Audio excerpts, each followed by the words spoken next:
श्री नीलाचल क्षत्रिय महासंघ पक्षरु पहिले भोग प्रसाद सेवन अनुष्ठित। पुरी लोकनाथ रोड स्थित 56 छकठारे श्री नीलाचल क्षत्रिय महासंघ पक्षरु पहिले भोग प्रसाद सेवन कार्यक्रम अनुष्ठित होइथिला। एही कार्यक्रम अनुष्ठान जिला सभापति श्रीधर जेनाଙ୍କ अध्यक्षतार राज्यसभा सांसद सुभाषिष खुंटिया योगदान करी किभली खंडायत संघ को आगको सुदृढ़ करने को पड़िबो विस्तृत आलोचना करने सहित जिलार विभिन्न ब्लॉक रे कम्युनिटी हॉल एवं एक सभागृह प्रतिष्ठा पई प्रतिश्रुति देथिले। पहरे परे पहिले भोग प्रसाद सेवन करा जायथिला। एही कार्यक्रम में ब्रह्मगिरी सभापति प्रसन्न कुमार दलाई, कृष्ण प्रसाद सभापति त्रिनाथ दलाई, आलोक प्रधान सहित जिलार समस्त ब्लॉक रो सभापति संपादक योगदान करथिले। पुरीरू मनोज कुमार बयारसिंह रिपोर्ट, जिला खबर।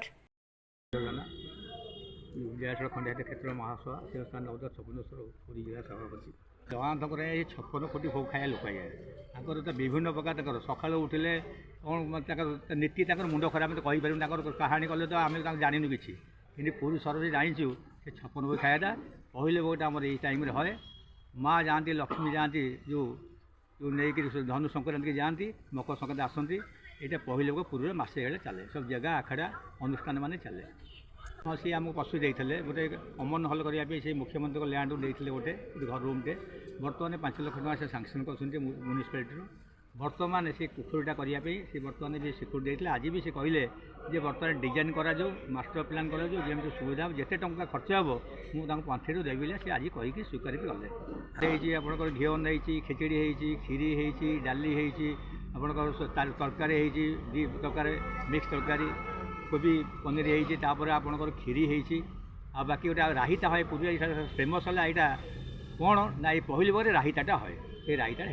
सी तो देवी सब भाई मान देवी एम सहयोग ये पर लोकनाथ आशीर्वाद मुझे टोटाली राजनीति छाड़ी बर्तमान ये अनुष्ठान पशुची ये मो लास्ट संकल्प है यहाँ कम सारे मुझे जी। जय जगन्नाथ। आज खंडायत क्षेत्रीय महासभा द्वारा आयोजन करा पहली भोग सामिल हेली खंडायत क्षेत्रीय मानकर केवल सार्वजनिक उन्नति हम केवल पुरी नुह नीलाचल क्षेत्रीय खंडायत महासभा नुह पुरी जिले में समस्त ब्लॉक खंडायत क्षेत्रीय मानकर पंजीकृत हेबे सेठारे समस्त जगह गोटे कम्युनिटी सेंटर करा समस्ते एकता होकर जाति कि लड़ी पारे और जाति उन्नतिमूलक काम करें समस्ते आज ये आलोचना कर आगामी दिन में आशा करुच्ची